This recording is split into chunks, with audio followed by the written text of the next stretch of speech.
Have you ever wondered what it felt like to stand beneath a sky full of hundreds of enemy planes, with nothing but hope, radar, and a handful of fighters to stop them? Tonight, we return to a single day in 1940, when the fate of Britain hung by a thread carried on engine smoke, radio static, and the beating hearts of its people. You might be listening in bed, or maybe it's a quiet moment in your die of the way. You're safe now. Take a slow breath. Feel the stillness of the room around you. Let your eyes rest. You're about to step softly into the air above Kent, into the shadows of Spitfires and the hush of radar stations. If you're new here, consider subscribing to our channel so we can meet again in another time, another story. Let us know where you're listening from: city lights, countryside, or quiet coastline. Today's story begins not in fire, but in silence. It begins in a garden on a Sunday morning as a child listens to the low hum of something distant. The tea is steeping, the streets are still, but on the other side of the channel, something is moving slowly, certainly. And before the day is out, that sky will burn. But first, it will whisper. Let's begin.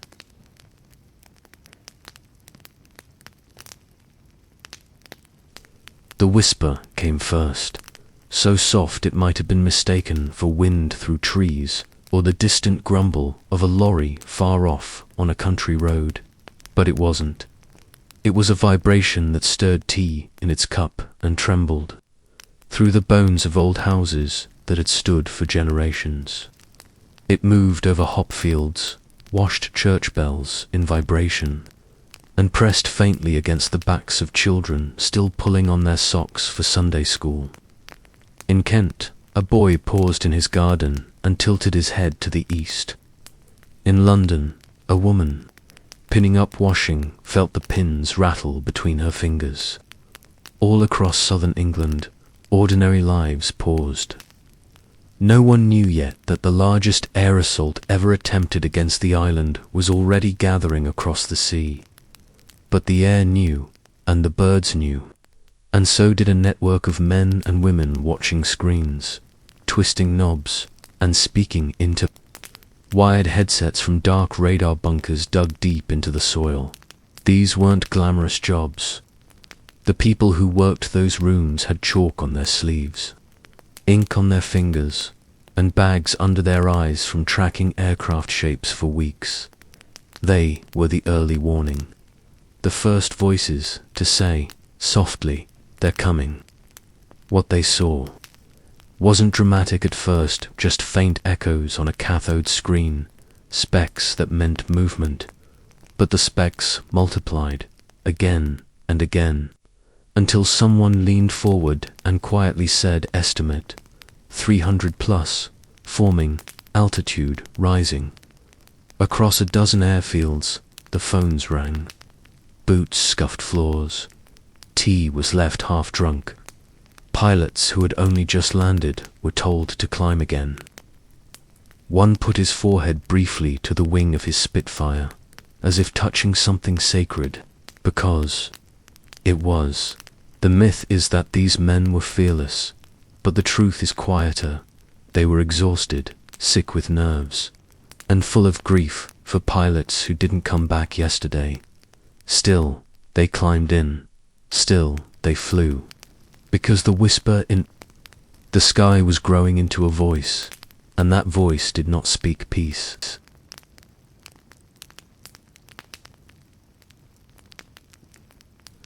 Because the whisper in the sky was growing into a voice, and that voice did not speak peace. It roared now, just above cloudline layers of it, like the groan of a city collapsing in slow motion. The German formations were wide and dark, 3 long columns of bombers flanked by escorts, wing to wing, nose to tail, glinting with polished menace as they crossed the channel in perfect discipline. They looked endless. From the ground, children saw what seemed like a curtain being drawn across the blue. One boy shouted for his father to look, pointing upward with sticky fingers still curled around a hop-picking basket.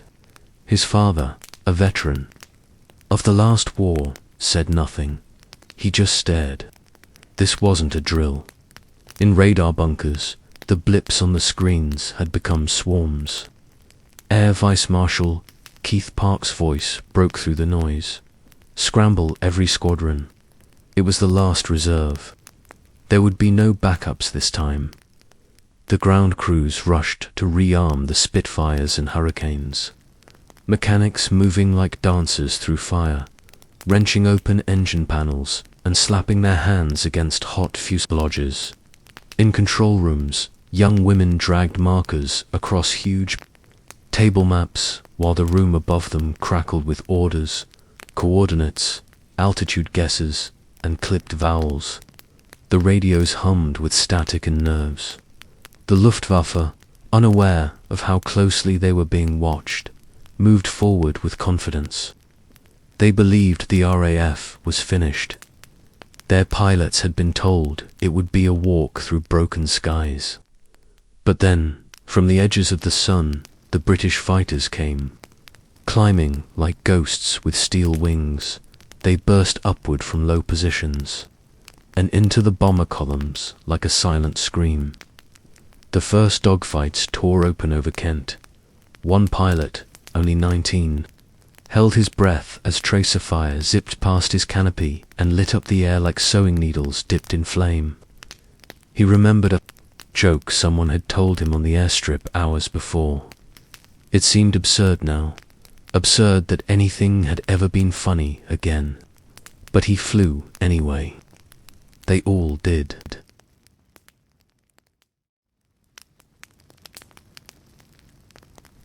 But he flew anyway. They all did. And above the fields of Kent and the rooftops of London, the air cracked open with sound.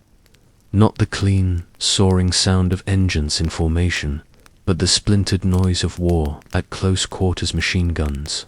Stuttering, metal buckling, men shouting into radios no one could hear. Civilians stood in gardens with their mouths open, hands shading their eyes, watching streams of smoke unravel like black ribbons across the sky. It was a strange kind of theater. The planes were too high to see clearly, yet their violence was unmistakable. Vapor trails crisscrossed above like a child's scribbles gone frantic. One German bomber, riddled with fire, began to tilt, nose dipping, and then vanished behind a line of trees. The child who saw it fall felt no thrill, just a deep, terrible silence where his heart should have been. At Chislehurst Caves, hundreds huddled in the dark, unsure whether the worst had passed or had only just begun. A mother tightened her grip around her baby as the ground above them thudded with impacts. Yet some, like Ron, left the shelters altogether, unable to bear hiding while the sky tore itself apart. He looked up and saw them Spitfires and Hurricanes, 100 or more, threading through bomber formations like needles through cloth, stitching up the gap between survival and defeat. But for every bomber brought down, there was another behind it. For every cheering child who watched a parachute open, there was another whose street would never exist again by morning. In London, shop fronts shattered. Pickles from a blown factory rained across a market street. A woman in her wedding dress stood frozen, not from fear, but from awe, because the entire horizon was full of planes, moving in slow, relentless waves. Inside one of them, a Luftwaffe pilot released his payload not at a target, but into the grey below, trusting only gravity. The cloud cover had thickened. The map was meaningless. And so the bombs fell not on military positions, but on bakeries, bedrooms, bookshops, and waiting arms. One family shelter held, barely. Another split open like a tin of peas. It all happened at once, and far too slowly. And still, they kept flying.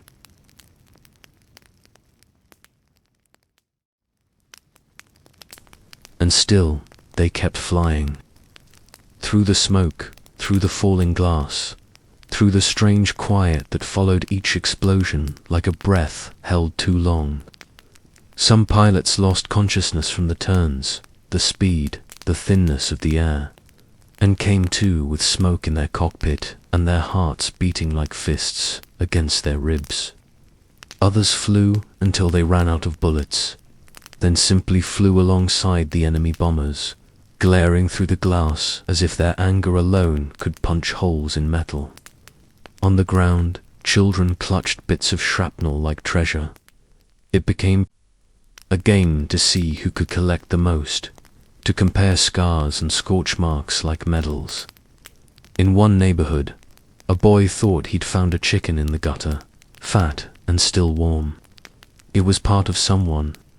The truth arrived in moments like that, not with speeches, but with things that didn't make sense until they did. Windows hung like jagged mouths in the sides of buildings. A little girl wandered through a bombed-out shop with her doll held upside down.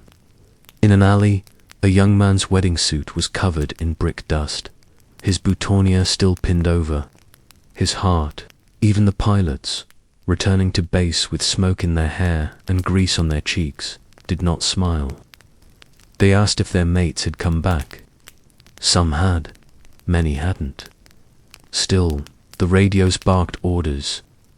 Another wave was coming, bigger. Radar stations lit up again. Controllers dragged matchsticks across plotting boards. The maps became crowded. Keith Park gave the word send everything. There was nothing left to hold back.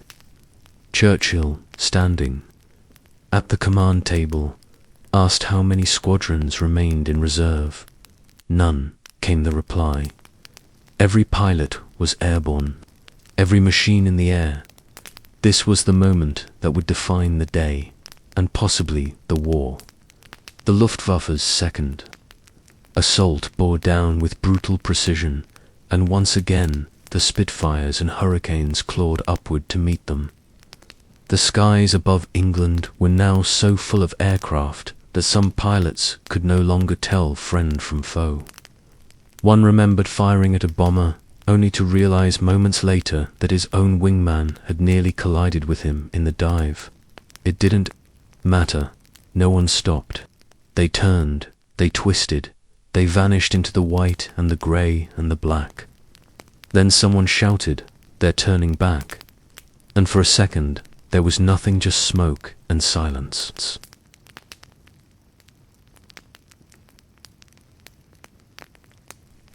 Just smoke and silence, and someone saw it clearly. The German formations were breaking, turning in slow, reluctant arcs above the fractured city, heading southward, back across the channel. They had come with force, with certainty, with the numbers to overwhelm, but now they were peeling away in fragments.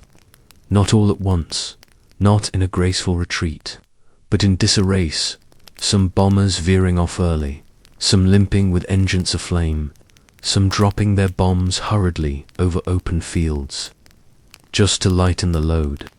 A few jettisoned everything without aiming at all, their payloads landing in rivers, in gardens, or not exploding at all, ticking curiosities to be discovered later by brave or foolish children. The sky was a mess of black plumes, broken wings, and glinting canopies, and as the Luftwaffe turned, the RAF pressed harder. British fighters, nearly out of fuel and low on ammunition, still pursued as far as their orders allowed. Some saw German gunners bailing out over the Kentish hills, there, parachutes trailing behind them like ghostly white flags. One even landed in the grounds of an abandoned asylum in London, and was immediately swarmed by furious civilians' mothers with soot on their faces, boys with bleeding knuckles, old men with tears in their eyes. But most of the surviving enemy aircraft slipped away, escorted by what few Messerschmitts remained. Below, London lay stunned. Some families emerged from shelters, to find their homes flattened. Others found miracles: neighbor's baby still breathing under rubble, a photograph unburned, a cat returning from nowhere. Fires still burned, but the worst had passed. In one quiet lane, a teenage boy carried tea to the firemen still battling smoke. He didn't speak. He just handed them mugs, one by one, his fingers trembling from more than the heat. Churchill stood quietly in the war room as the markers were cleared from the plotting table. The attack had failed. The cost was high on both sides, but Britain had held. It would not be invaded. Not today, not yet. And as evening fell, the exhausted pilots landed, one by one, their planes shot through, their hands blistered, their hearts somewhere between disbelief and relief. They had no words for what had happened, only sky.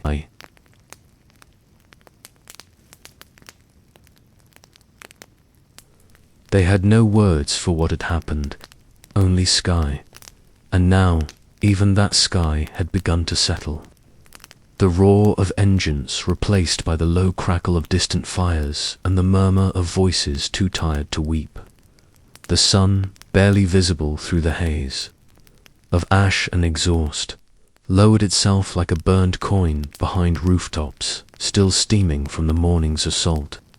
In the quiet, the damage became clearer, not just shattered windows and scorched brick, but the little things: teacups still warm on kitchen tables, now covered in dust, a toy soldier half buried beside a crater, wedding confetti blown against the splintered frame of a blown-out church. At a fire station near the Thames, a pilot who had landed just minutes earlier walked in without a word, nodded at the nearest man with a hose, and sat down on an overturned crate. No one asked questions. They all just listened to the faint whine of ambulance wheels, to the soft clink of tea in chipped mugs, to the impossible stillness that comes only after a storm that didn't break you.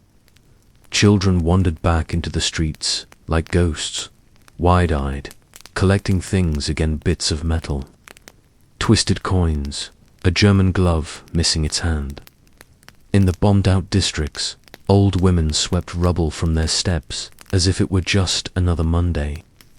Some laughed, not from joy, but from something stranger: relief that their bodies still worked, that their walls still stood, that the worst thing imaginable had somehow not happened. Radio bulletins brought the first sense of what the day had meant. 80.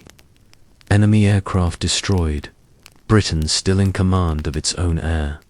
Some listeners cheered, others simply turned the dial and sat in silence. Not everyone had been so lucky. In one part of South London, a girl climbed out of her family's shelter, alone. Her parents had died when the entrance collapsed. She did not cry. She just stood there, soot on her dress, and stared upward. Overhead, only a few scattered clouds remained. No contrails, no bombers, just the gentle smear of sunset and the slow return of birds. In that moment, something old and quiet passed between her and the sky, something not easily explained. It wasn't victory, it wasn't grief. It was just breath, unbroken.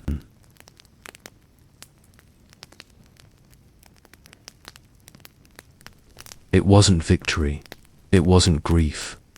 It was just breath, unbroken. And that breath moved quietly through the streets and shelters, through broken windows and bruised courtyards, settling over the people like mist. There was a strange tenderness in the aftermath, as if the air itself had grown cautious, unsure whether to stir or remain reverent. Firemen passed buckets in silence. Nurses with sleeves rolled to the elbow stood ankle-deep in dust beside the injured, their hands blackened, their eyes dry.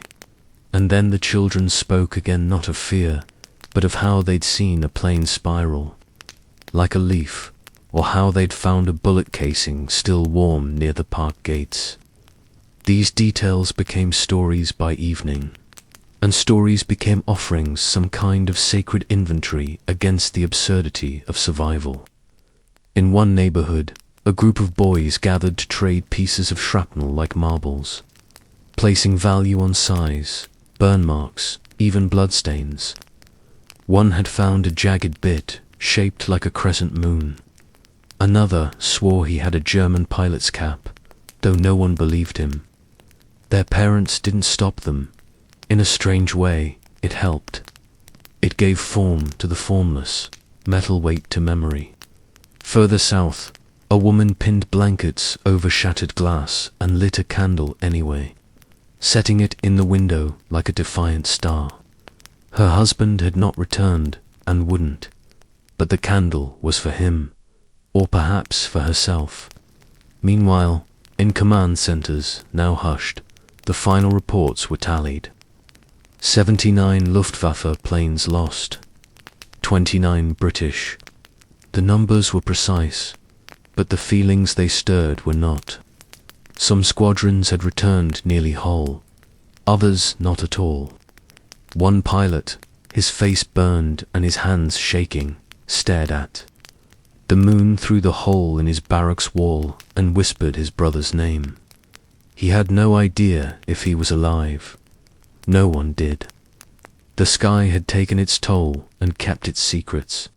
And yet, for all it had claimed, it had also given something back time. A single day's reprieve, a delay, a reason to rebuild the wall, refill the kettle, listen for silence. Because in that silence was proof that breath still passed from one room to the next, from one soul to another. And for now, that was enough.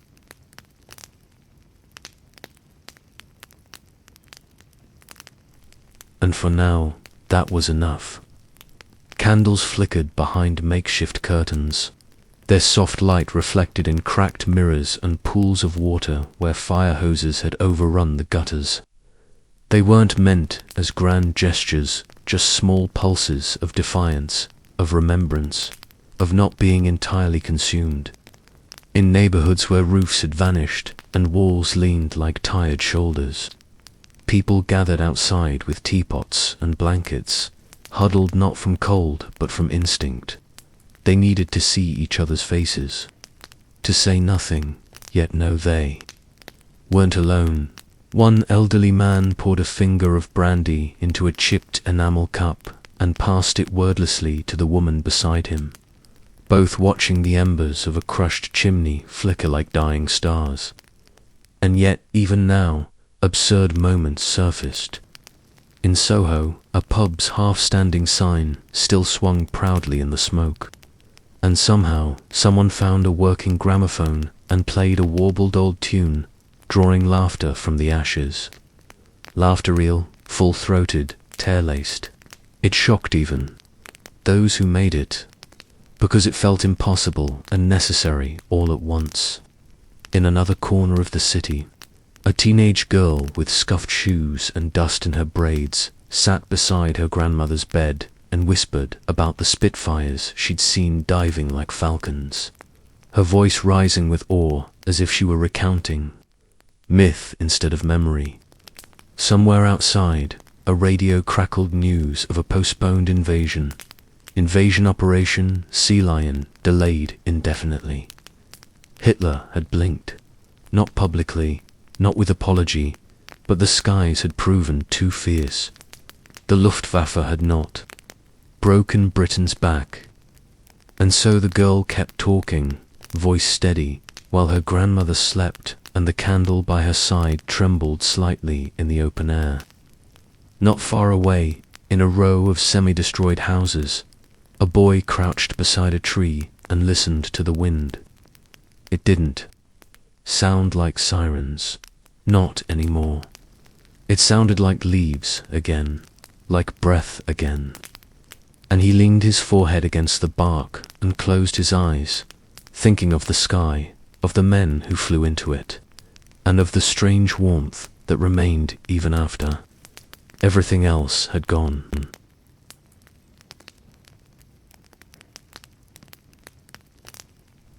Even after everything else had gone, the strange warmth remained not in the rubble or the numbers, but in the gestures too small for the newspapers to notice. A loaf of bread left at a neighbor's step, the quiet mending of a stranger's coat, the way people began waving again at one another across ruined streets. There was no need for explanations. The survival itself was language. And though the bombs had ceased, the sound of them lingered, printed in muscle, in the quick breath taken when a cupboard door slammed, in the way people hesitated before opening their eyes each morning. But with that fear came something else, a strange kind of reverence for what had not broken. A wall left standing became a monument. A kettle still whistling became a marvel. In schoolyards, children sketched fighter planes in chalk across cracked pavements, adding fire trails and cheers, their war made neat and winnable in bright colors. One girl carried a bit of glass she called her lucky star. It had fallen beside her cheek when the window burst, and somehow she hadn't been touched. She rubbed it in her pocket like a talisman. Meanwhile, in the hospitals, the wounded returned from the airfields. Some grinned through bandages, asking for pencils and paper to sketch what they'd seen. Others sat in stillness, blinking toward the ceiling, their minds still circling somewhere above Kent, and the doctors moved among them gently, knowing that some wounds bled inward. Elsewhere, mechanics crawled beneath damaged Spitfires, wiping soot from fuselage letters with sleeves that had once been white. They didn't speak unless necessary. The reverence was too thick. Each scratch told a story. Each bullet hole was a signature. And though they would patch the metal, smooth it, repaint it, the memory would remain. In one airfield chapel, a chaplain removed his hat and placed it on the pew beside him. He didn't pray aloud. He simply sat. Above him, a small window had survived. Through it, a sliver of sky, still empty, blue, a silence that no longer threatened, but offered, not a lull, but a letting go, not peace, but something close.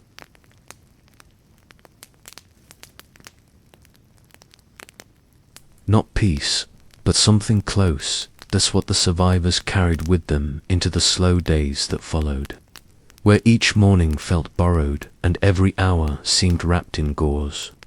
In that narrow window between destruction and recovery, people moved through their routines like returning spirits, unsure whether to rebuild or simply bear witness to what stood and what didn't. Shops reopened without signs. Churches held services with no pews.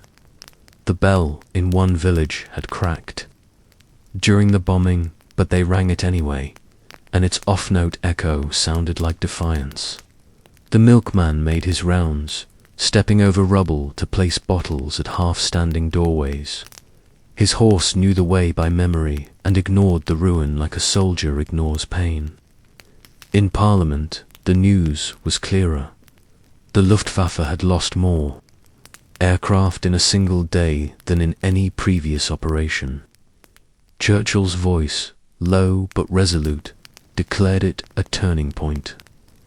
But among the people, the victory was quieter. It was felt in breath returned to lungs that had held it too long. It was written in the eyes of a woman who swept the glass from her stoop and then watered her begonias as if nothing had changed, though everything had.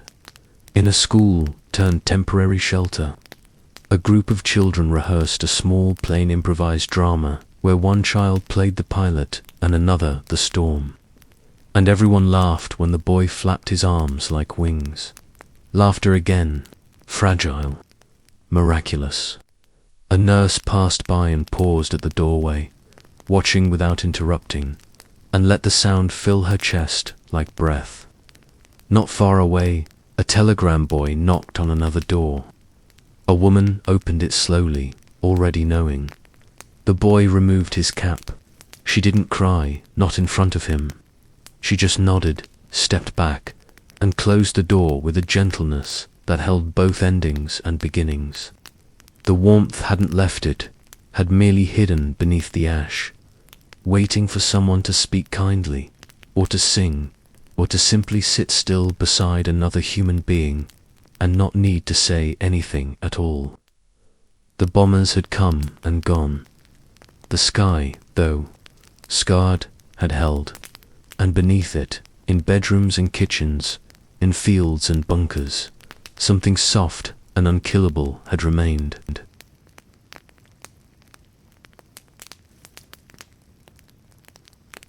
Something soft and unkillable had remained, though no one dared name it too loudly, for fear it might vanish again. It lived in the shared glances of neighbors rebuilding garden walls together, in the careful pressing of salvaged curtains over windows that no longer had glass. It was in the way people began to move with a quiet purpose, neither rushed nor idle, as if each motion was a small rebellion against the violence of stillness. Across the countryside, women patched uniforms while children helped replant flower, beds that had become temporary graves for debris. Pigeons returned to the rooftops without ceremony, cooing into the craters as if declaring territory over ruins. In a town square not far from the Channel coast, a single violinist played through the dusk, his bow trembling not from the music, but from memory. No crowd gathered, yet windows opened. Even those who did not know the tune listened. Somewhere behind him, the frame of a bakery still smoldered, and in the fields beyond, the outlines of bomb craters became strange new ponds, filling with rainwater, attracting birds that had not been seen since spring.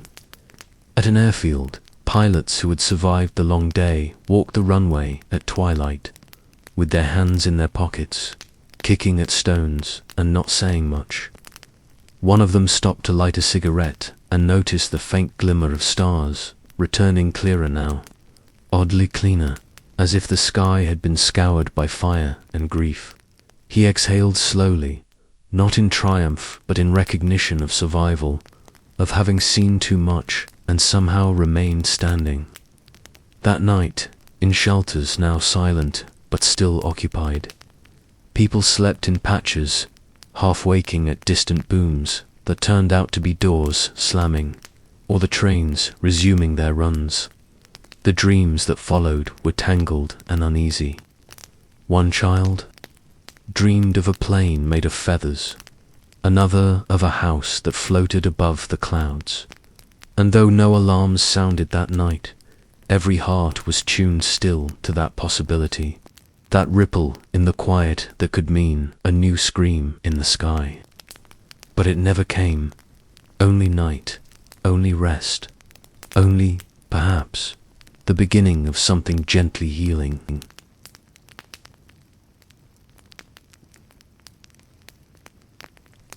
Only, perhaps, the beginning of something gently healing.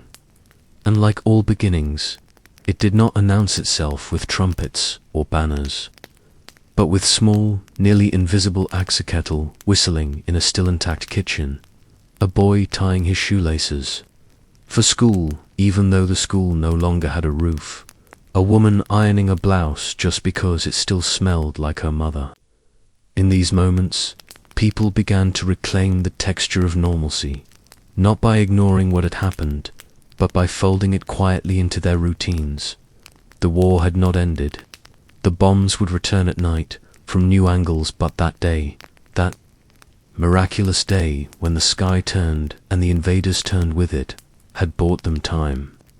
Time to mend, time to breathe, time to believe that endurance was not just possible, but honorable. On street corners, bits of chalk returned to the hands of children, who now outlined the shadows of Spitfires along the sidewalks like sacred emblems. A shoemaker reopened with only one bench and half a wall, repairing boots for pilots whose heels had worn thin from pacing. He didn't charge them. He simply nodded and stitched. At a nursery, a little girl placed dandelions in a row of empty jars and whispered the names of the men who hadn't come back. Not because anyone told her to, but because even a child knows how to grieve with her hands. That same day, Churchill stood before a small audience of aides and clerks and said very little. He didn't need to. His silence was its own kind of monument. In the fields where dogfights had twisted the skies into spirals, metal fragments continued to glint beneath the soil. Farmers turned them up like old roots, some twisted into shapes that defied reason. Others melted into strange glassy ribbons. No one threw them away. These were relics now. And though the war would grind on, though sorrow would stack itself into years, this one day remained untouched. A breath caught and held in memory's chest. The beginning did not erase what had come before, but it softened it. And in that softening, something unbreakable quietly took shape.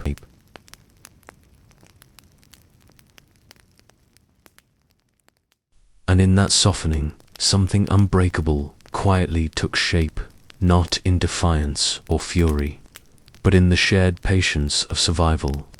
It was in the way people stood in queues without complaint, how they stepped aside to let others pass through ruined streets, or offered their rations without pride.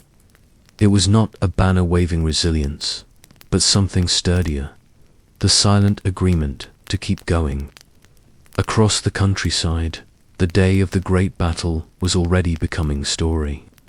In village pubs and corner shops, the telling began not with precision, but with feeling. A pilot who had only fired 2 shots spoke of how the sun hit the glass, of a Messerschmitt just before he climbed. A woman recounted the moment she realized the noise wasn't thunder, but engines. One man claimed he'd watched a Spitfire chase a bomber low enough to skim the hedgerows, its shadow skipping across his field like a darting fox. The details shifted with each retelling, but the tone never did. Quiet awe, not celebration, not vengeance, just reverence. At a school turned hostile, evacuees wrote letters home on rationed paper, their handwriting shaky but deliberate. One boy drew a diagram of the dogfight. He thought he saw teeny circles, arrows, and a bold spit underlined twice. In the airfields, ground crews passed around a bent propeller tip salvaged from a crash site. No one spoke as they touched it, but each man held it for a moment longer than necessary. It was not just metal, it was memory, shaped and sharpened by the fire of near defeat. Even those who had not fired a single shot that day felt changed, as if the very act of enduring had earned them a place among the defenders.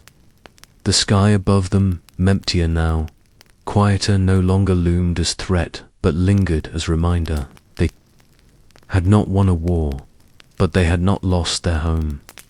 And somewhere in the midst of smoke and bent fences, of patched jackets and shared loaves, they knew something ancient had passed between them, something forged in fire, yes, but held together by tenderness too deep to name.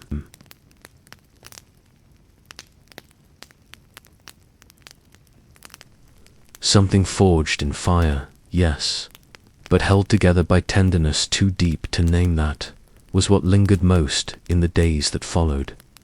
More than victory speeches or statistics, it was in the way a stranger reached to steady an old man climbing over rubble, or how a widow offered tea to the child who'd wandered onto her porch without knowing where his home had gone.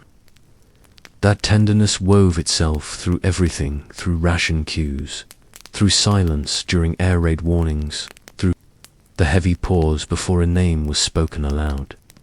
Even the sky seemed gentler, somehow ashamed of what it had witnessed. The Spitfires, now icons, sat quiet on their tarmacs like weary saints. Pilots no longer walked tall, but low and deliberate, aware of every footstep. In the chapels, candles flickered beside photographs taped hastily to pew backs.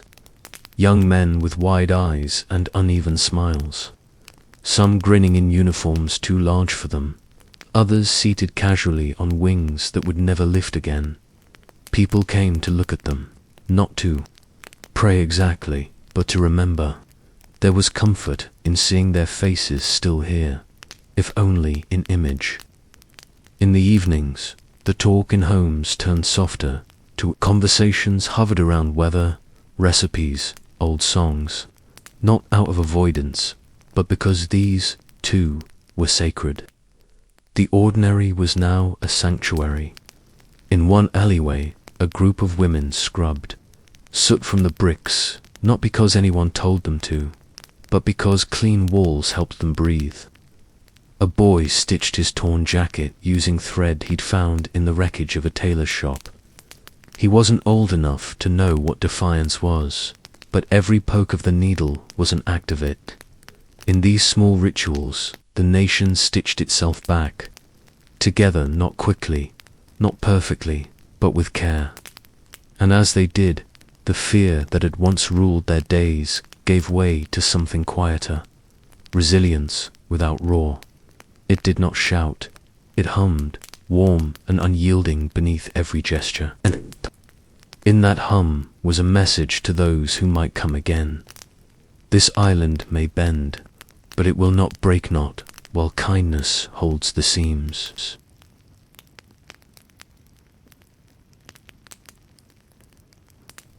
Not while kindness holds the seams. Vend, kindness was everywhere. Quiet but insistent, like ivy threading its way through the broken bones of a city. It curled around gestures. The woman who left a slice of bread on a doorstep before dawn. The boy who lent his scarf to a coughing soldier on the tram. The airman who, despite a limp and a stitched scalp, stood and offered his seat to an elderly stranger on the platform. These moments stitched more than fabric or streets. They repaired the invisible ligaments of belonging. In bombed neighborhoods, neighbors began sharing meals across fences that hadn't been rebuilt, cooking together in open yards where chimneys stood like broken teeth against the dusk. No one counted portions. No one measured ownership. Even the birds returned differently, not with song, but with watchfulness, perched in the silence between crumbling rooftops. In one classroom now, serving as both chapel and dining hall, children gathered in a circle around a crate someone had labeled altar. They didn't preach. They passed a tin of buttons, choosing one to represent someone they missed, then laying it down like a prayer. In nearby fields where the worst fighting had churned the earth, strange things bloomed, poppies, bluebells, a few brave tulips that no one had planted. Some said the seeds had been there for years, waiting beneath the soil. Others believed they had fallen from heaven. Either way, they grew, and people noticed. A pilot walking the perimeter of his airfield bent down, surprised, to find violets beside the landing lights. He didn't touch them. He just stood, helmet in hand, breathing in a scent that had no place among fuel and corditan, yet it had come. That's how it was, now. Grief and beauty tangled like thread, knotted and inseparable. The sky had tried to erase them, but instead it had cleared space. A pause, a moment to choose, and they had chosen to remain, not just alive, but human. That was the quiet victory no headline would ever print. A country not only unbroken, but still soft in the center, still able to feel.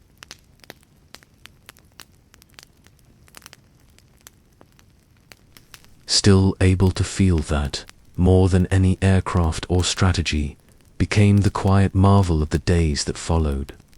The people had not gone numb. They had not hardened into stone or steel. Instead, they bent, wept, patched, and touched each other's hands when words failed. It was in the way someone still paused to straighten a photograph frame that hung crooked on a cracked wall. Or how an old man, instead of complaining about a missing chimney, planted marigolds in the gap where it had been. In train stations where news once came in shouts and alarms, people now stood silently beside message boards, tracing the names of those who'd returned, and more often, those who hadn't. A girl in a borrowed coat pressed a single daisy between the pages of a rationed book, hiding it like a secret. Not because it was rare, but because it had grown beside the crater where her brother had been found. Memory, like the city, was layered now, beauty blooming directly from loss. On the airfields, new pilots arrived. Younger ones, fewer scars. But the ground crews moved slower now, with a reverence that touched every bolt they tightened. Each plane was no longer just a machine, it was a continuation, a living artifact. Sometimes they found initials scratched into a cockpit wall, or a faded note tucked behind the instrument panel. Good luck, mate. These small inheritances reminded them that bravery had walked these wings before, that fear had sat in these very seats, that someone else had climbed into the sky and not come back. In tea shops reopened with rationed sugar and shared spoons, laughter returned in trickles. Not bright, careless laughter, but the kind that came from deep in the chest, carried on the backs of shared stories. A woman described how a chicken had landed in her garden only to discover it had once been someone's hat. The room had gone quiet for a beat and then erupted. They weren't laughing at tragedy. They were laughing because they still could, because they had felt it all and not collapsed. That, perhaps, was the rarest thing of all in war, not survival, but emotional survival. The fragile, trembling, heroic art of not going numb.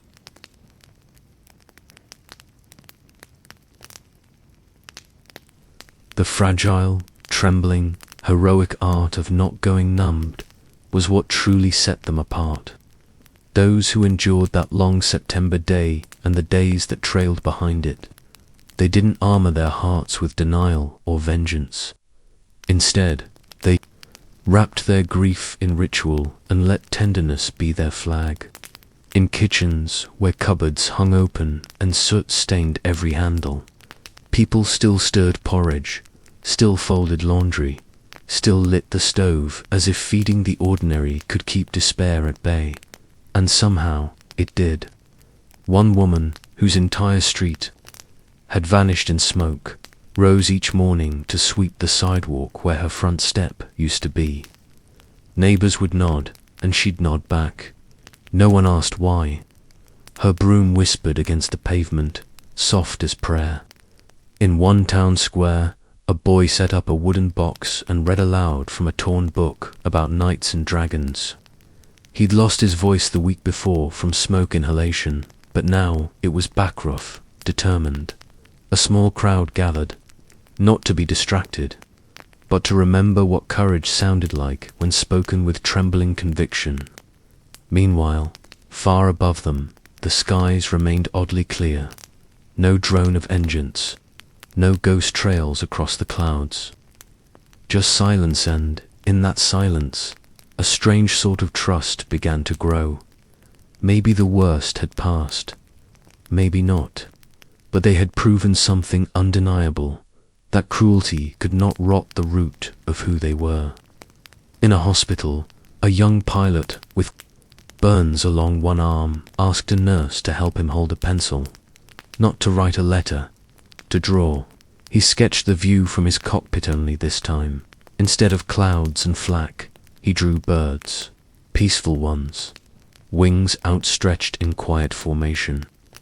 The nurse hung the drawing beside his bed. By evening, others had added their own sketches, taped to walls and cabinets like strange new constellations. That night, a volunteer at a shelter placed a bowl of soup in front of an old man and said only, "You're home now." And the man, who had not spoken in 2 days, closed his eyes and whispered, "I know." The art of feeling had survived the fire.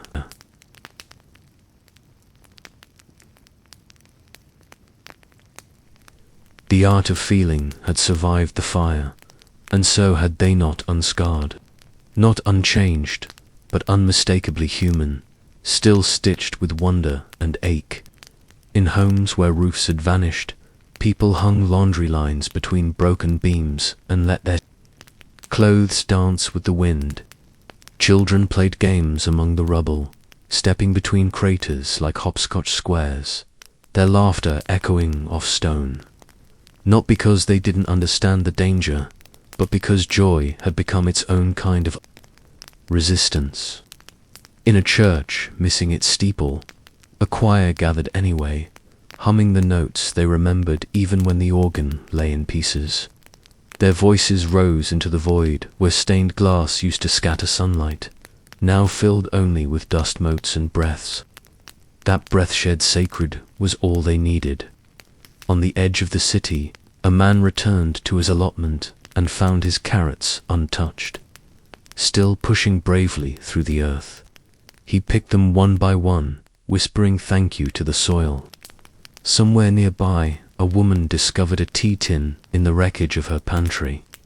Its lid blackened, its contents miraculously intact. She made a pot, poured 2 cups, and placed one opposite her on the table where her husband had always sat. She didn't speak to it. She didn't need to. That cup was both memory and offering. Farther south, near the cliffs where radar posts had buzzed with warnings just days before, a technician sat alone in a folding chair and stared at the sea. No planes, no blips, only waves and horizon and the creak of the wind against his collar. He sipped from a dented canteen and thought about the dots that had once marched across his screen like prophecy. Now there was nothing, and yet it felt full. The absence itself was a gift. Back in the city, beneath collapsed attics and half-fallen rafters, someone tuned a battered radio. Fuzz, then music faint but real. A waltz, maybe, or a lullaby. They turned it up. Others heard it. Heads lifted, feet stilled. For a moment, time folded in on itself, and they remembered who they'd been before the sky fell. Not with longing, but with quiet pride, because even in ruin, they had held on. Even through flame, they had reached for each other. And from that reaching, something sacred had survived.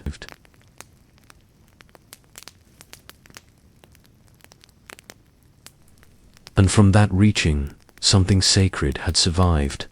Not a monument, not a monument, not a government proclamation, but a feeling that stitched itself into every survivor's breath. We are still here. That feeling moved without fanfare, gliding, through market stalls being rebuilt, through libraries where soot-blackened books were gently wiped clean, through bakeries that began again with half ingredients and full hearts. In one post office, letters arrived from sons in uniform, and the postmaster read them aloud to those whose hands were too shaky to hold the pages. Tears came without shame. No one looked away. Grief was shared now, not hidden, and in that openness bloomed an unexpected strength. A pilot who'd once flown through fire now spent his mornings teaching local boys how to mend bicycles. His hands were still scarred, but steady. In his presence, the boys didn't just learn to fix chains, they learned how to continue. Meanwhile, mothers met in corners of torn-up parks, laying blankets on scorched grass, feeding their children apples that were slightly bruised but still sweet. They told stories not of bombs, but of gardens and songs and favorite biscuits, as if speaking the world back into color. One evening, in a lane still flickering with candlelight, a group of neighbors held a supper outside. The table was made of old doors, the chairs borrowed from half-collapsed rooms. They ate tinned meat and potatoes with chipped cutlery, and someone played a harmonica, soft and slow. There was laughter, then silence, then singing. The kind of singing that doesn't demand attention, but offers presence. Old hymns, pub songs, nursery rhymes all threaded together like patchwork, like home. Above them, the sky held no smoke, only stars, and even those seemed changed clearer, maybe, or just more noticed. It wasn't about what had been won. It was about what had not been lost. The capacity for reverence, the instinct to gather, the courage to feel the full weight of both sorrow and survival and still set the table anyway. Because sacredness, they had learned, wasn't something kept safe, fit was something kept alive.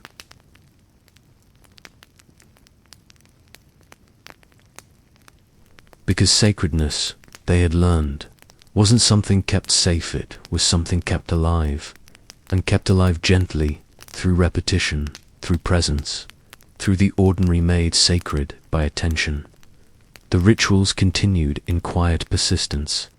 The lighting of a match to warm water for tea, the folding of a coat over the arm of someone cold, the collecting of small things, a spoon, a button, a scrap of music. These became anchors. In a city once mapped by rubble, new constellations emerged. A wall painted with children's handprints, a cafe rebuilt on crates and kindness, a corner shop that sold nothing fresh but everything needed. Memory itself became an act of rebuilding.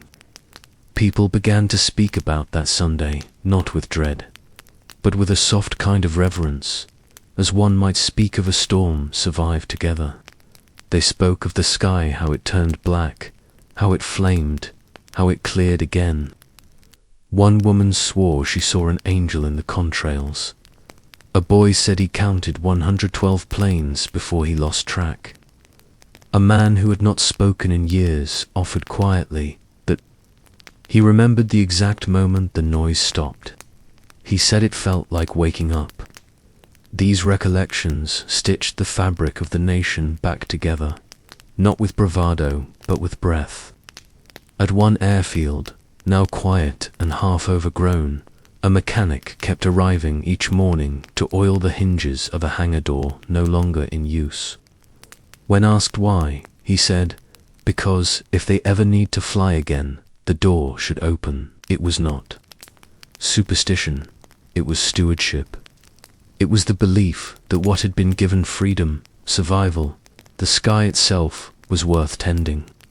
And though the war would go on, and though night raids would test the people again, the soul of the island had shifted. It no longer stood in defiance, but in embracing the willingness to feel the fear, the loss, the aching beauty of having come through it together. And in the nights that followed, when the sirens stayed silent and the moon climbed unchallenged, over the chimneys, people didn't cheer, they listened. And in that listening, they knew they were still whole, still here, and still holding each other in the only way that ever truly saves us, not through noise, but through gentleness.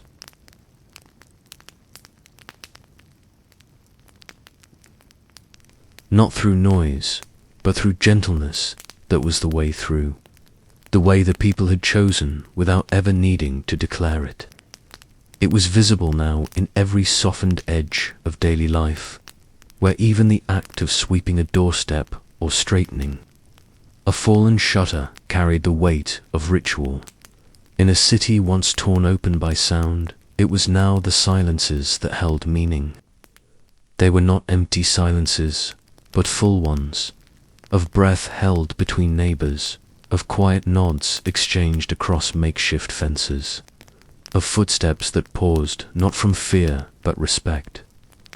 At a hospital window, a convalescing pilot watched birds spiral in the air and whispered the names of his missing friends under his breath, not to summon them, but to let the world remember them aloud. He didn't cry. He smiled faintly, like someone recognizing an old song in the distance. The nurse who changed his bandages did not interrupt. She simply placed a folded paper crane on his windowsill before leaving a silent offering, delicate and unexplainable. Elsewhere, on a train made of mismatched carriages, salvaged from bombed depots, a young mother rocked her baby while older passengers dozed, heads against their palms. The baby slept without fuss, as if it too knew the world had shifted. The war still loomed, yes, but on this line, in this moment, peace held the carriage like a spell. That was the strange gift of the battle that had once threatened to destroy.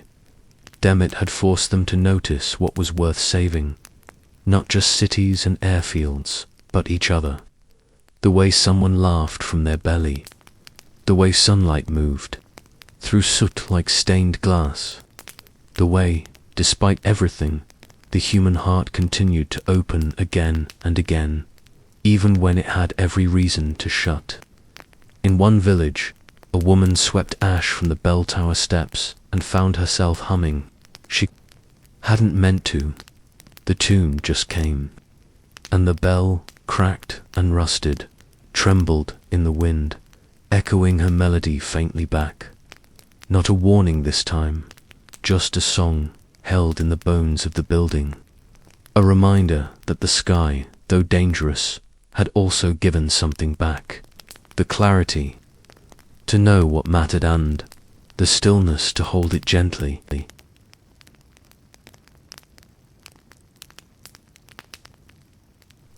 The clarity to know what mattered and the stillness to hold it gently became the quiet compass that guided those who lived through that September. Even as the newspapers spoke of raids and strategies, most people were measuring their days, not by the hour, but by the moments that reminded them they were still human. A child learning to tie her shoes again, a widow finding a jar of jam she thought had been lost, a busker returning to his usual corner with a harmonica he'd carved from a downed German flare casing. These were the new ceremonies, modest, spontaneous, deeply felt. One morning, in the heart of a city still shadowed by broken roofs, a small girl handed a folded note to a fireman. It read simply, "You saved the sky." He didn't know what to say. He kept it in his breast pocket for years. Elsewhere, in a church where every window had been blown out, sunlight came through unfiltered, dust swirling in gold ribbons. The vicar, his voice softer now, gave a sermon not about war or punishment, but about bread, about how something ordinary becomes holy when it's broken and shared. No one said much after. They just lingered. In kitchens, in schoolrooms, in shelters converted into libraries, people lingered more. They didn't rush. They let stories breathe. They let grief speak, without apology. The country was still bracing for more nights of sirens, more telegrams, more absences, but the ground beneath them had steadied somehow.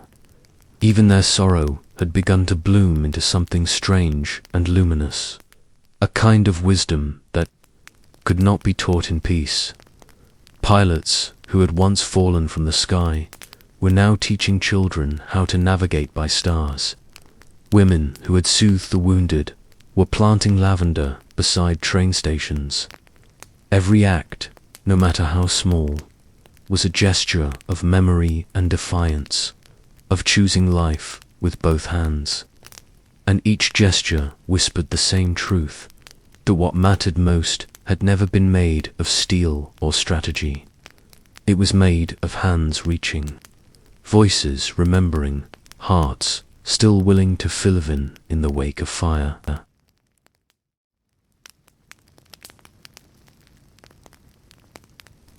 Hearts still willing to fill in the wake of fire, became the quiet strength that held the country upright as the months unfolded. Not with parades or banners, but with tea poured into chipped mugs, with songs hummed while folding laundry beneath roofs held together by tarp and timber. People moved through the days with a kind of graceful alertness, as if each moment might be the one that asks something of them, and they wanted to be ready. In coastal towns, where the sand still held bits of shrapnel, children built castles. Again, using the jagged debris not as warning, but as ornament. One father joined them, pressing a button from his old uniform into a turret, not as a memorial, but as a mark of continuity. Something had been lost, yes, but something had been learned to. Far inland, at a train station rebuilt with planks and memory, a girl waited for a brother who would not return, holding a scarf he had given her before leaving. She didn't cry when the train came and went. She simply sat there, scarf in her lap, and watched the wind play with the edges. Her grief did not need an audience. In fact, it had become its own quiet language, understood without words by the woman across the platform who handed her half a biscuit, no explanation needed. Elsewhere, in a field near one of the airstrips where so many had risen into fire, wildflowers now bloomed unchecked. Someone had left a note on a fence post, for those who never landed. Below it, bundles of rosemary and cornflowers began to appear, tokens, not asked for, not publicized, just offered. In that offering was everything. Not revenge, not victory, just reverence. The kind that rises not from headlines, but from lived lives. That reverence carried across fences, across generations, into classrooms where children now learned not just dates, but stories. The day my father saw the sky catch fire. The day my grandmother boiled water for pilots she never met. The day my mother sang even though the windows had blown in. These were the new lessons, and at their heart beat the same truth. The greatest act of resistance was not survival alone, but the choice to keep loving in full color, even when the world had tried to turn to ash.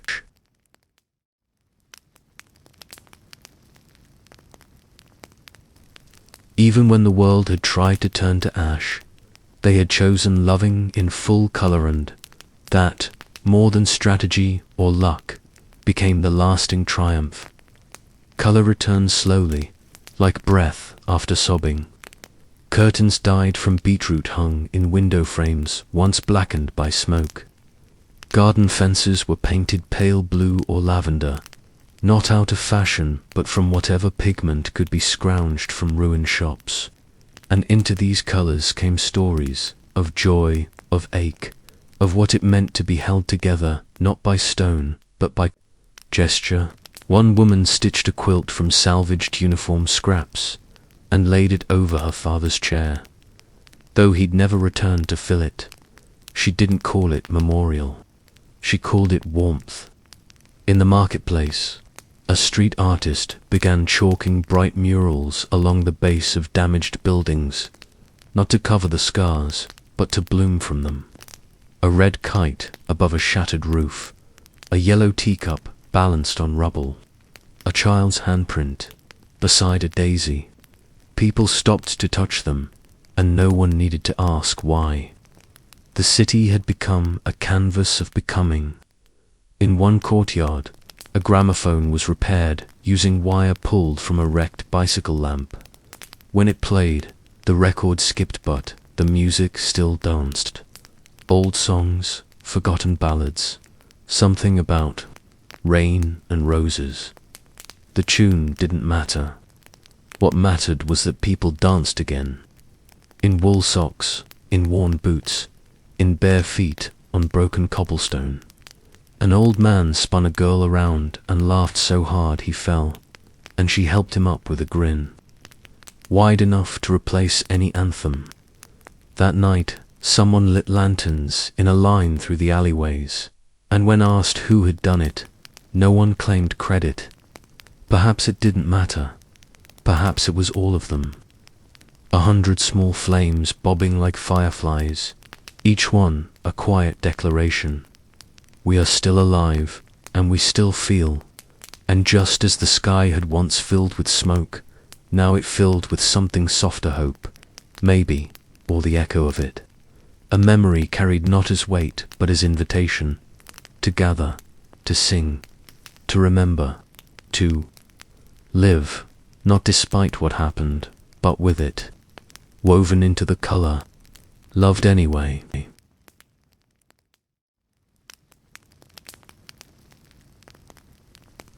To live, not despite what happened, but with it woven into the color. Loved anyway, that was the final truth that settled gently over the land, like evening mist over tired fields. No statue was built to honor it.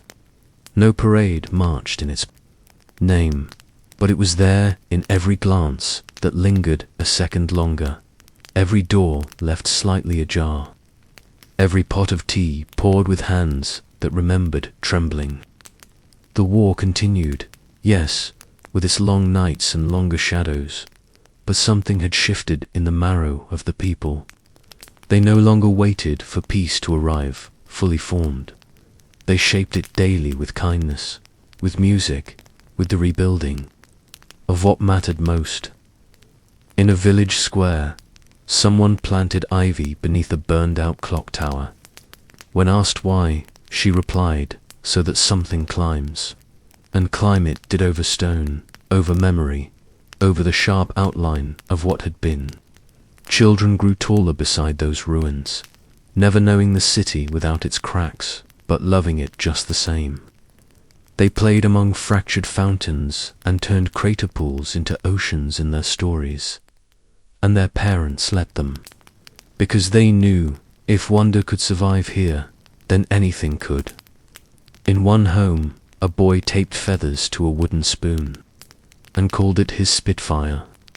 His grandfather, watching from the corner, smiled at the imitation and whispered a blessing not from any book, but from his bones. Elsewhere, in a railway station, painted freshly for the first time in years, a woman, in a red scarf, met a returning soldier with no medals, only a limp and a quiet smile. She didn't run to him, she walked. He opened his arms, and they stood there, saying nothing, as the trains hummed and the lights flickered like heartbeats. That moment small, undescribed, was what they had fought for. Not conquest, not revenge, but return. The return to something tender, something shared, something stitched with story and soft weather and hands that still reached. Because the truth they had learned on that September day, carved in sky and silence and sudden flame, was not just that they had survived, it was that they had loved anyway, and in that love they had won something no one could take.